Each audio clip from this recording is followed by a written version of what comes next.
Paz ao Senhor, queridos irmãos. Hoje, ao final dessa aula da nossa Escola Bíblica Dominical, temos uma surpresa para todas as mães. Assista! E também, na nossa igreja, quando vocês forem participar da Ceia do Senhor, a Escola Dominical e o Departamento Infantil deixaram uma lembrancinha para vocês, mães, que são tão especiais para nós. Muito obrigado e que Deus abençoe a todos. A paz do Senhor, queridos irmãos, alunos da Escola Dominical, da classe Dorcas, as nossas queridas irmãs e a classe Abraão. Nós ainda estamos aqui transmitindo as aulas online, não podemos ainda estar juntos, mas Deus sempre nos dá uma oportunidade de nós estarmos aprendendo a palavra do Senhor. Eu quero aqui também parabenizar as mães, que hoje é o Dia das Mães, que Deus venha abençoar todas as mães, que você tenha um feliz Dia das Mães, um dia abençoado na presença do Senhor. Nós vamos orar para nós iniciarmos a nossa aula. Querido Jesus, nós somos gratos a Ti, Deus, por mais essa rica oportunidade que Tu nos dá, Senhor, de aprendermos a Tua palavra, de meditarmos na Tua palavra. Senhor, toma a minha vida e que através do Teu Espírito Santo, Pai, eu possa transmitir para os alunos a Tua palavra, para que nós possamos aprender mais de Ti. Em nome de Jesus, amém. Nós estamos na lição 6, a condição dos gentios sem Deus. E o texto áureo diz, portanto, lembrai-vos de que vós, noutro tempo, éreis gentios na carne, e chamados incircuncisão, pelo que na carne se chamam circuncisão, feita pela mão dos homens. Efésios, capítulo 2, versículo 11. E a verdade prática, outrora sem Deus, por meio de Cristo, os gentios tornaram-se descendência de Abraão e herdeiros da promessa. A nossa leitura em classe, ela está em Efésios capítulo 2, do 11, o 11 e o 12, e Romanos 4, do 12 e 14. Portanto, lembrai-vos de que vós, noutro tempo, éreis gentios na carne e chamados circuncisão, pelo que na carne se chamam circuncisão, feita pela mão dos homens. Que naquele tempo estáveis sem Cristo, separados da comunidade de Israel e estranhos ao concerto da promessa, não tendo esperança e sem Deus no mundo. E fosse pai da circuncisão daqueles que não somente são da circuncisão, mas que também andaram nas pisadas daquela fé que teve nosso pai Abraão, que tivera na incircuncisão, porque a promessa de que havia de ser herdeiro do mundo não foi feita pela lei de Abraão ou a sua posteridade, mas pela justiça da fé. Pois se os que são da lei são herdeiros, logo a fé é vã e a promessa é aniquilada. O que é gentil? Gentil é aquele que não é judeu. Então os gentios não tinham parte com a promessa de Abraão e por isso não eram herdeiros das promessas. Nesse sentido, a Epístola aos Efésios mostra a condição da posição gentílica, incircuncisos, sem Cristo, separados de Israel e longe da promessa, sem esperança e sem Deus no mundo. Nesta lição temos a oportunidade de constatar a real situação do ser humano sem Deus, o quanto ele carece da graça e da misericórdia divina. Imagine você estar separado, sem Deus, sem esperança, nesse mundo.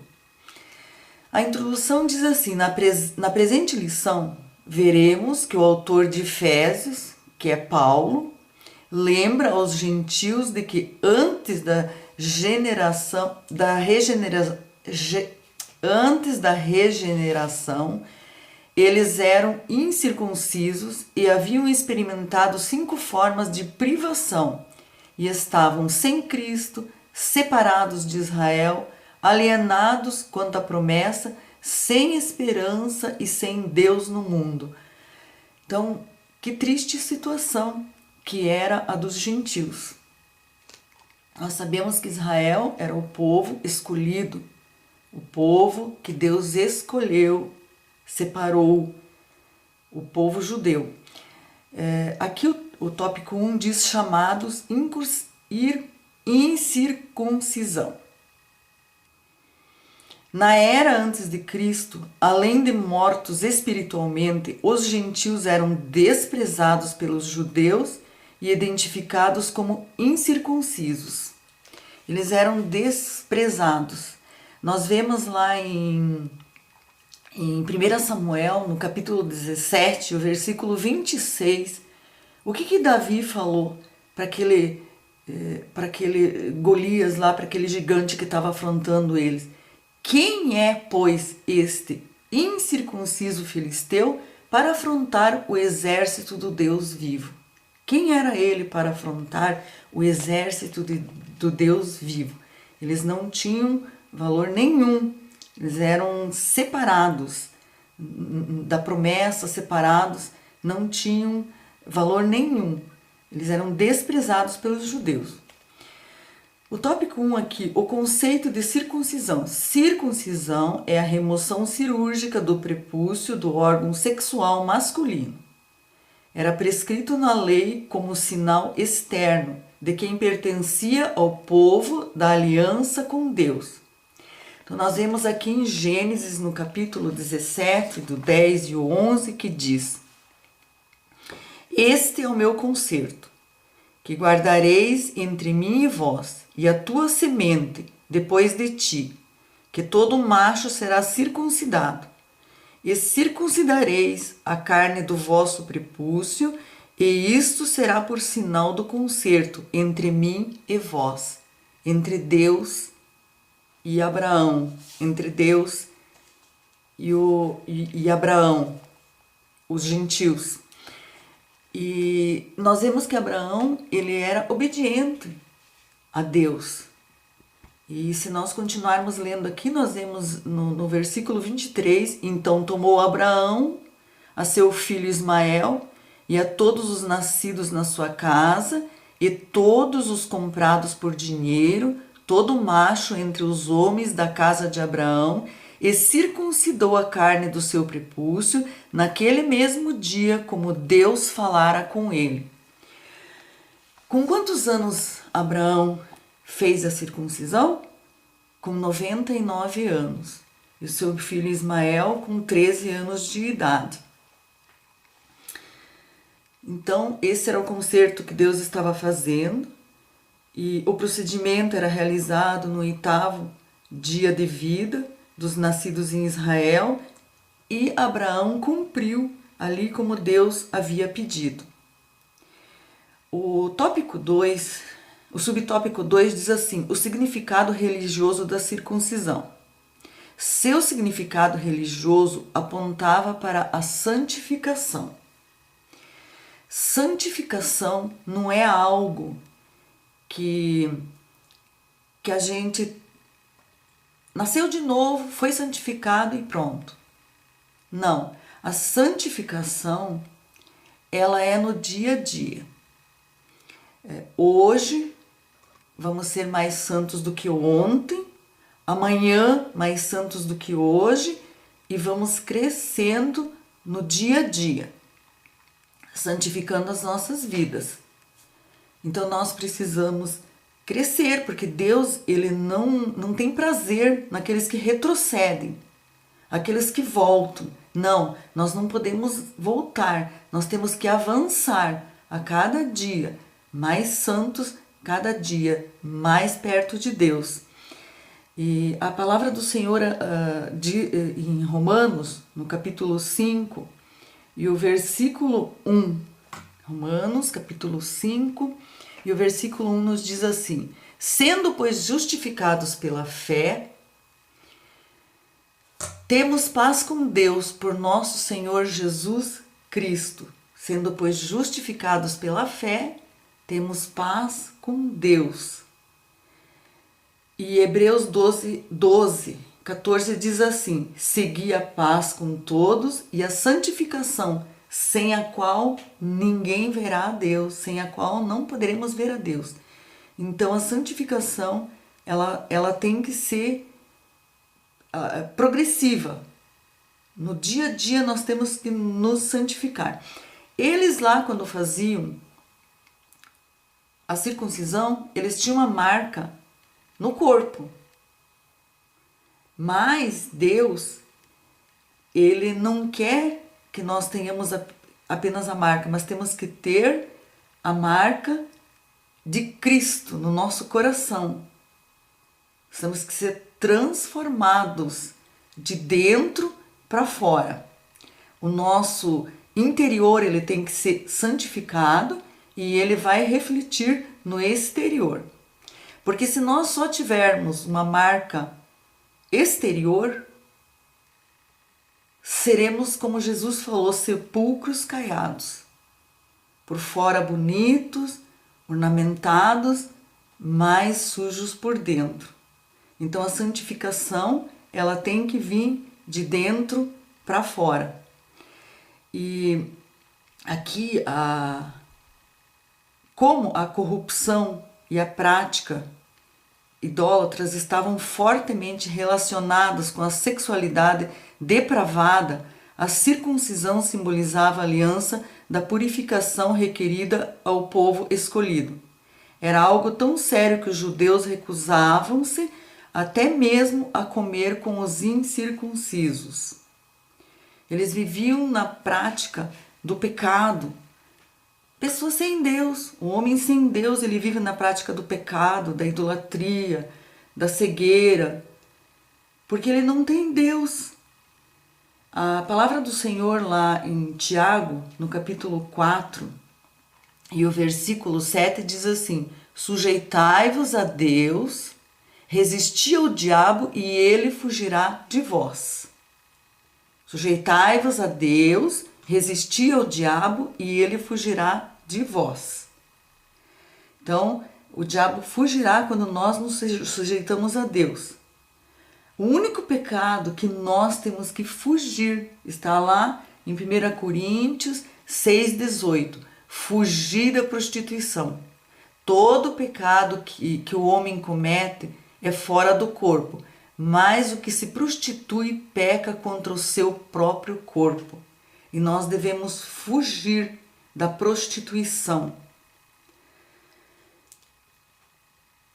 Então aqui eles viviam no pecado, eram cegos, eram depravados, mas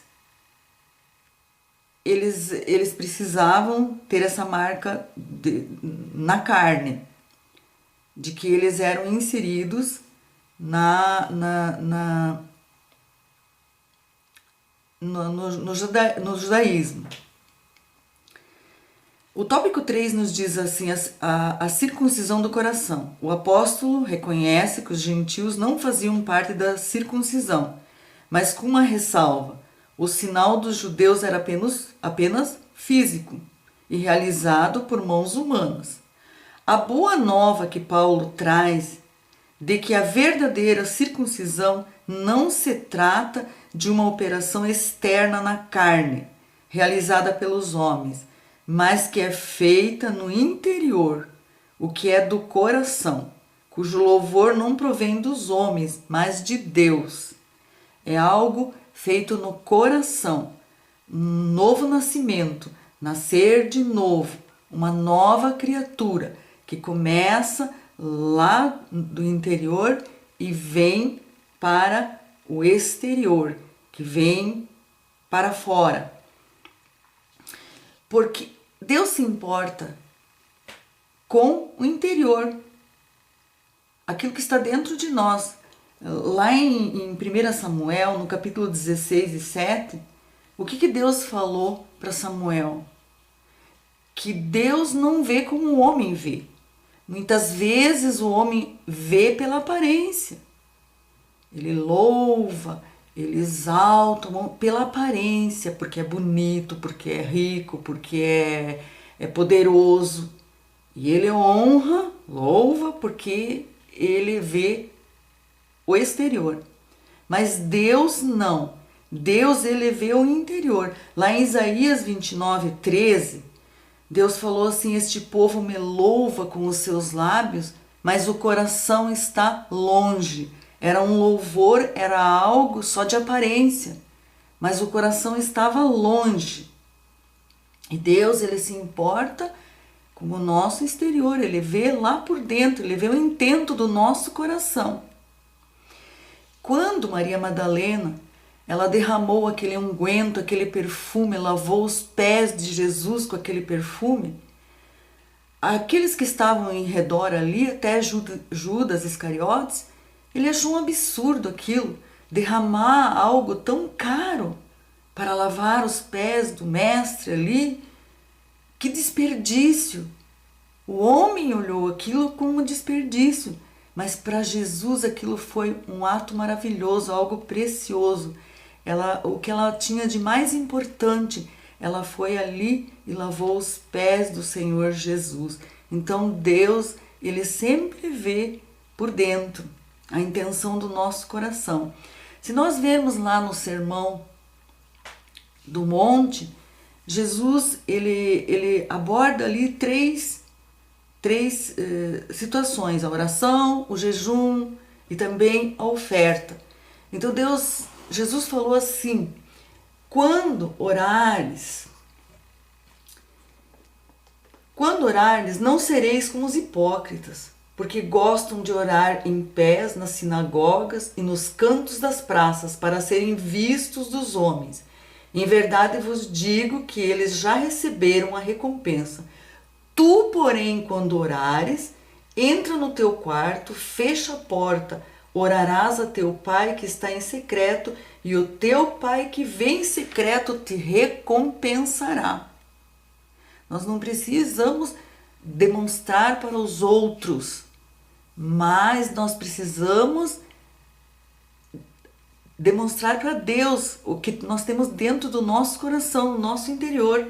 Da mesma forma, quando jejuares, Jesus falou: não vos mostrareis contristados, todos despenteados, cara triste, cabeça baixa. O que aconteceu? Eu estou jejuando.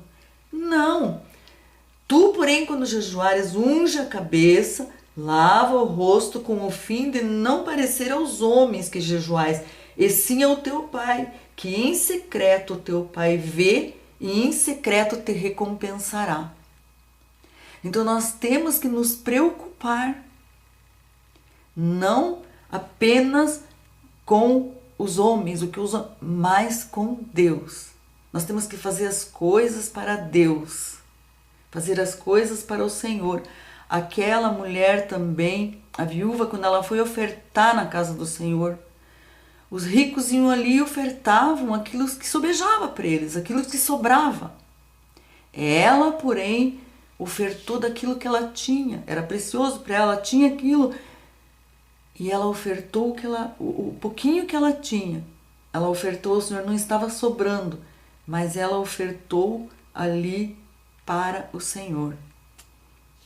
Então, que nós possamos ter essa consciência de que não adianta nós só termos aparência, mas nós temos que ter a transformação, o novo nascimento dentro do nosso coração.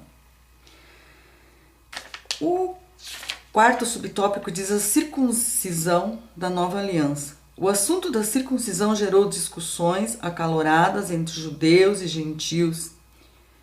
Em Antioquia, a questão ganhou muita dimensão, provocou intensos debates e culminou na convocação do primeiro concílio da igreja em Jerusalém. A deliberação dos apóstolos sobre o assunto, sob a orientação do Espírito Santo, passou a enfatizar que a nova aliança, a circuncisão, somos nós que servimos a Deus no Espírito e nos gloriamos em Jesus Cristo e não confiamos na carne. Lá em Gálatas, no capítulo 6, o versículo 15, diz: pois nem a circuncisão é coisa alguma, nem a incircuncisão, mas o ser uma nova criatura. Uma nova criatura. As coisas velhas já passaram, agora nós somos criaturas novas, nós temos o Espírito Santo dentro de nós. Nós somos criaturas espirituais. O Espírito Santo habita em nós. Romanos 2, 28 e 29 nos diz. Romanos capítulo 2, o versículo 28 e 29. Porque não é judeu o que é o exteriormente, nem a circuncisão ao que é exteriormente na carne, mas é judeu o que é no interior, e a circuncisão é a do coração, no espírito, não na letra, cujo louvor não provém do homem, mas de Deus. Não provém de nós, mas provém de Deus. É Deus que concedeu isso para nós, essa salvação. Ela vem de Deus. Nós não tínhamos nada, mas Deus concedeu isso para nós através do sangue de Jesus Cristo. Nós fomos inseridos nessa promessa através do sangue de Jesus Cristo. E nós vamos agora aqui para o tópico 2. Nessa parte, o apóstolo Paulo aponta a situação dos gentios. Naquele tempo estavam sem Cristo, separados de Israel, estranhos ao concerto da promessa. Uma vida sem Cristo. Isto é, antes da regeneração, eles viviam imersos no paganismo e, portanto, sem Cristo. Isso indica que a religiosidade dos gentios era incapaz de inseri-los na promessa messiânica da salvação. Também significa que eles desconheciam a Cristo, como também eram indiferentes às promessas acerca dele e a sua obra, que está lá em Hebreus 8, do 8 ao 10. Eles não conheciam, eles eram incapazes de serem inseridos na promessa messiânica de salvação e também desconheciam a Cristo. Eles viviam no pecado, eles viviam na idolatria. E o Deus, a Bíblia diz assim, que o Deus desse século cegou o entendimento. Então eles estavam cegos, eles não conseguiam ver. Eles achavam que, como o ser humano ele foi criado para adorar, então eles tinham seus deuses, eles adoravam, mas não era ao Deus verdadeiro. Eles não estavam incluídos, não só dos símbolos exteriores, mas também não faziam parte do povo escolhido e, consequentemente, não podiam usufruir dos privilégios da aliança de Abraão. A constatação cruel era a de que Deus não havia se revelado aos gentios, pois a chamada divina fora feita somente a Abraão e a sua descendência. Nessa perspectiva, a lei e as promessas pertenciam somente aos judeus. E desse modo os gentios estavam fora do alcance das bênçãos prometidas a Abraão, a Isaque e a Jacó.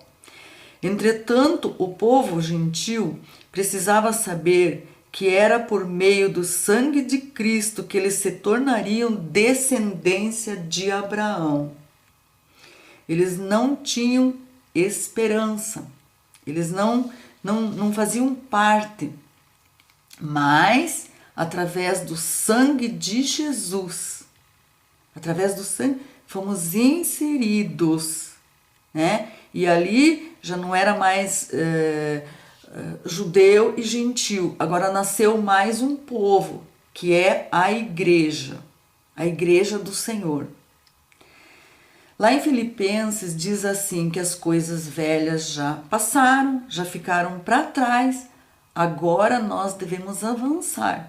Não devemos voltar mais para o passado, mas devemos avançar, para que o Deus desse século não venha nos cegar e nós não venhamos voltar para as coisas que nós praticávamos lá no passado.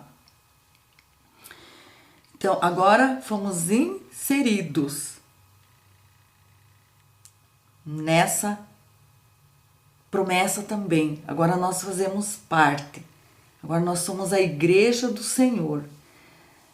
Efésios capítulo 2 e o versículo 4 diz assim: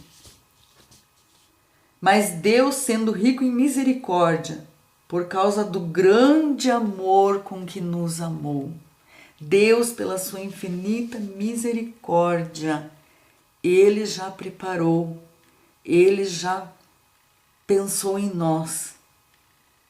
Porque se nós dependêssemos dos judeus, se nós dependêssemos do homem, nós estaríamos fora das promessas até hoje. Mas Deus, Ele é rico em amor, em misericórdia. Ele olhou para nós com misericórdia e com o seu infinito amor. Ele nos salvou, Ele nos ligou, Ele nos inseriu nessas promessas. 1 Coríntios 11, 25 diz: Este é o cálice do Novo Testamento, no meu sangue. Então, através do sangue de Jesus, através do sangue de Jesus que nós somos inseridos, nós somos enxertados. Mateus capítulo 26 e o versículo 28 nos diz aqui. Mateus capítulo 26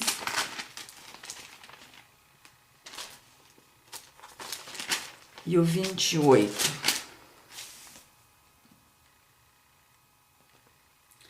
Porque isto é o meu sangue, o sangue da nova aliança, derramado em favor de muitos para a remissão dos pecados.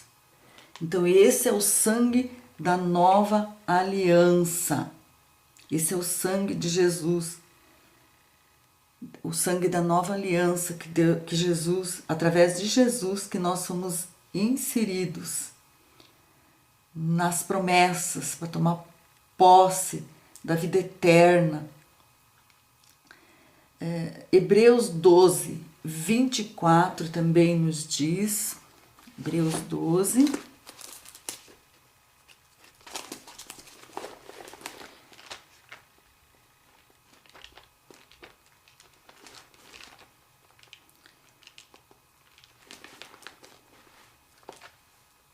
eu marquei aqui e acabei perdendo. Hebreus capítulo 12 e o versículo 24.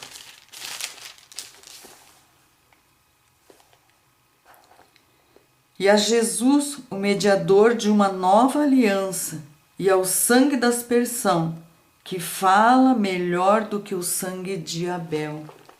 Então, através do sangue de Jesus. Jeremias, no capítulo 31 e 33, também nos diz, Jeremias 31,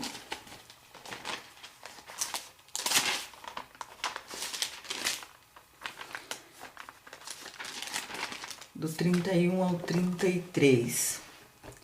E aí vem dias, diz o Senhor, em que firmarei nova aliança com a casa de Israel e com a casa de Judá. Não conforme a aliança que fiz com os seus pais no dia em que os tomei pela mão para os tirar da terra do Egito, quando eles anularam a minha aliança, não obstante eu os haver desposado, diz o Senhor. Porque esta é a aliança que firmarei com a casa de Israel depois daqueles dias, diz o Senhor. Na mente lhes imprimirei as minhas leis, mas também no coração las inscreverei. Eu serei o seu Deus e eles serão o meu povo. Então é através dessa nova aliança do sangue de Jesus que agora nós somos o povo de Deus, a igreja que foi tirada para fora, essa igreja eleita, escolhida para levar as boas novas, para anunciar a palavra. Que privilégio que a igreja tem, que responsabilidade que a igreja tem de levar a palavra para aqueles que estão no mundo, para aqueles que estão cegos, aqueles que o inimigo cegou o entendimento, mas através da igreja eles são resgatados, eles são trazidos para uma nova vida, para conhecerem a palavra do Senhor, para serem libertos, para serem transformados e para poder participar dessas bênçãos, para poder participar da vida eterna. Então, nós somos igreja, agora nós somos igreja, fomos escolhidos por Deus, por intermédio do sangue de Jesus, para anunciar as boas novas. A igreja, ela tem um papel muito importante na sociedade. A igreja, ela tem que trazer aqueles que estão lá fora para a presença do Senhor. Ela é o farol que ilumina, e quando as pessoas olharem, elas vão se dirigir para o farol. Elas têm que ser atraídas, as pessoas têm que ser atraídas para a casa do Senhor, para a igreja. E nós somos a igreja do Senhor, e nós temos uma grande responsabilidade de levar as boas novas, de levar a palavra do Senhor para aqueles que estão perdidos. Não somente eu estou salvo e acabou. Eu estou salvo, eu vou para o céu e você não. Não, nós temos que trazer as vidas, nós temos que se compadecer como Jesus se compadeceu.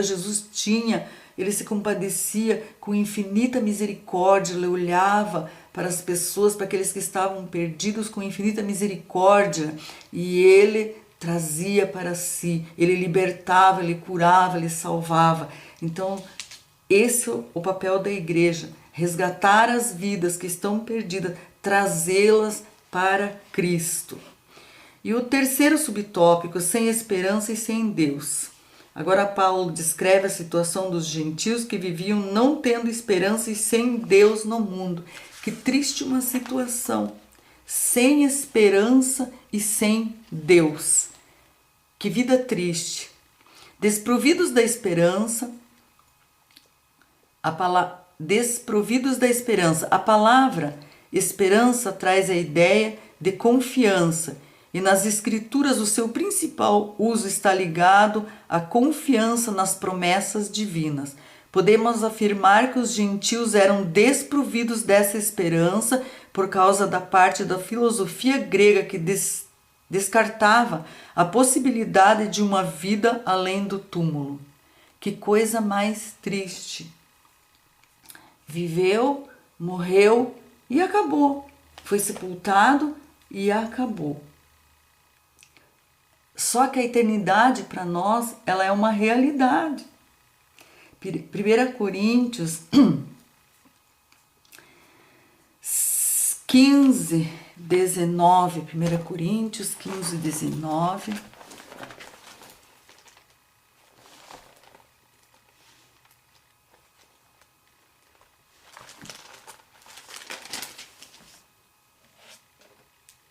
Nos diz assim: se a nossa esperança em Cristo se limita apenas a esta vida, somos os mais infelizes de todos os homens. Imagine se nós só vivêssemos aqui, então nós não precisaríamos passar pela aliança, pelo novo concerto, pela santificação, porque viveu, morreu, acabou, não tem mais nada. Que coisa mais triste, que coisa mais sem graça que seria. Mas não, nós temos dentro de nós uma nova esperança. Muitos, eles estão aqui, eles confiam nos seus bens, nas suas riquezas. O Salmo 20, o versículo 7 diz assim que uns confiam em carros, outros em cavalos, mas nós fazemos menção do nosso Senhor, do nome do Senhor. Então nós temos uma viva esperança dentro de nós. 1 Pedro, capítulo 1.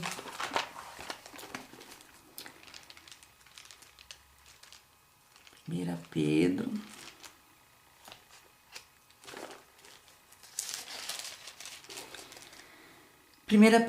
Capítulo 1, verso 3, nos diz assim: Bendito seja o Deus e Pai do nosso Senhor Jesus Cristo, segundo a sua grande misericórdia nos gerou de novo para uma viva esperança, pela ressurreição de Jesus Cristo dentre os mortos.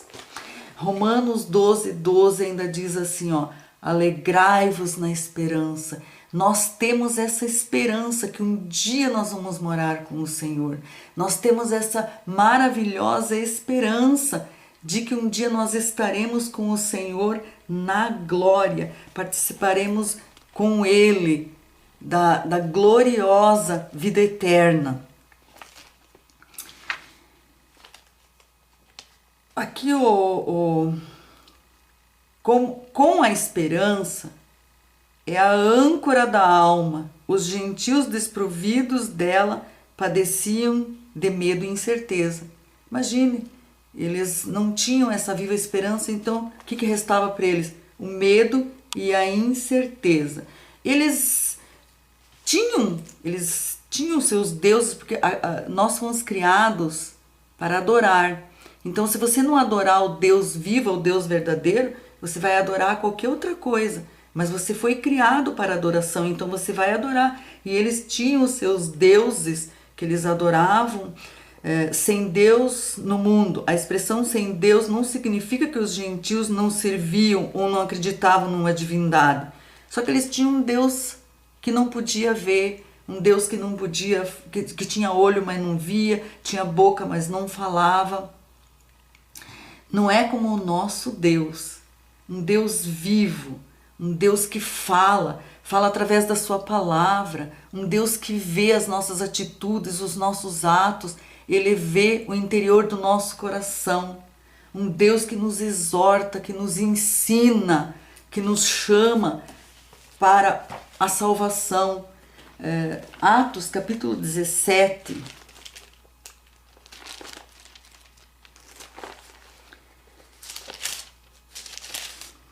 Atos capítulo 17, o 29 e o 30. Sendo nós, pois, geração de Deus, não havemos de cuidar que a divindade seja semelhante a ouro, ou a prata, ou a pedra esculpida por artifício de imaginação dos homens, mas Deus, não tendo em conta os tempos da ignorância, anuncia agora a todos os homens em todo lugar que se arrependam. Deus não leva em consideração o tempo da ignorância. Quando eu estava sendo evangelizada, eu tinha 2 meses de fé e eu estava, a minha mãe na fé, ela me chamou, e quando eu estava assim no auge, que eu queria largar tudo, eu queria me separar, ela me chamou e disse assim: olha, agora você já tem conhecimento da palavra de Deus, você já não é mais ignorante, então agora você precisa lutar pela salvação do seu esposo, para que você tenha uma família abençoada, para que o seu esposo um dia possa ser um obreiro, para que você possa um dia fazer a obra do Senhor, trabalhar na obra do Senhor. Se eu não tivesse seguido esses conselhos, não tivesse ido aos pés do Senhor, eu hoje não estaria aqui. Mas eu louvo a Deus, a esse bendito Deus que me salvou, que eu pude entender a sua palavra, que eu pude lutar pelo meu lar. Lute pelo teu lar, pela tua família, pelos teus filhos, lute por eles, eles são preciosos para Deus. Nós vamos fazer aqui a leitura da conclusão. Noutro tempo éramos incircuncisos e estávamos excluídos da aliança com Deus. Separados de Cristo e de Israel, vivíamos alienados ao concerto da promessa, desesperançados e longe de Deus. Um dia, porém, a magnitude do amor divino circuncidou os nossos corações, aproximou-nos de Cristo e de Israel, incluiu-nos na esperança da promessa e revelou a nós o único verdadeiro Deus. Bendito seja o santo nome para sempre. Querido Deus, eu quero te agradecer, Deus, pelo teu imenso amor, pelas tuas riquíssimas misericórdias sobre as nossas vidas, que nós fomos enxertados em Ti. Hoje nós fazemos parte dessa nova aliança, desse sangue, que através desse sangue de Jesus, nós fazemos parte dessa nova aliança.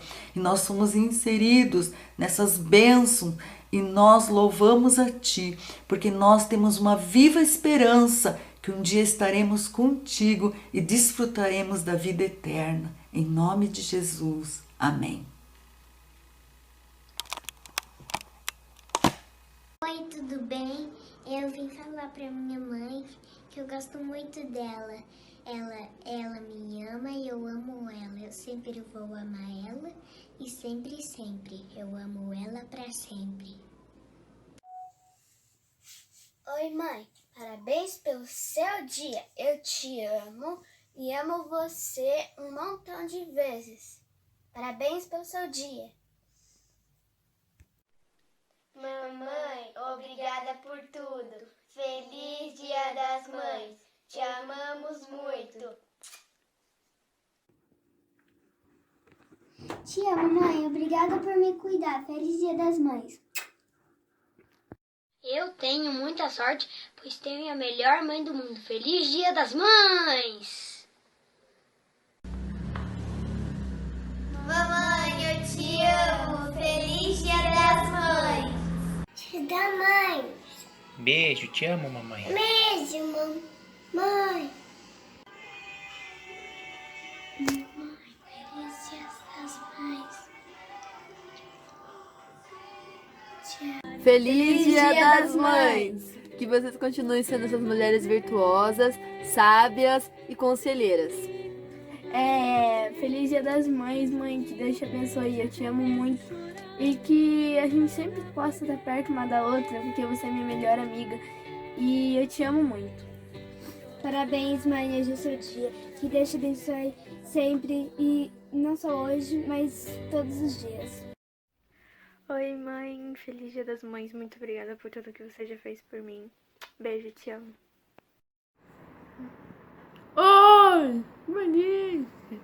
Mamãe! Oi, mãe, tudo bem? Amo muito você, tá? Feliz Dia das Mães. Mamãe, muito obrigada por você me ensinar nos caminhos corretos. Você é a melhor mãe do mundo. Eu te amo muito. Feliz Dia das Mães. Mãe, eu te amo muito. Você é a melhor mãe do mundo. Às vezes você fica brava comigo porque eu faço alguma coisa. E às vezes eu fico brava com você por você ser dura comigo. Mas eu sei que você faz isso porque você me ama. Você é a melhor mãe do mundo. E eu gostaria que você soubesse que mesmo às vezes você brigando comigo, quando você tem razão, quer dizer, sempre, eu te amo muito. Você é a melhor mãe do mundo pra mim.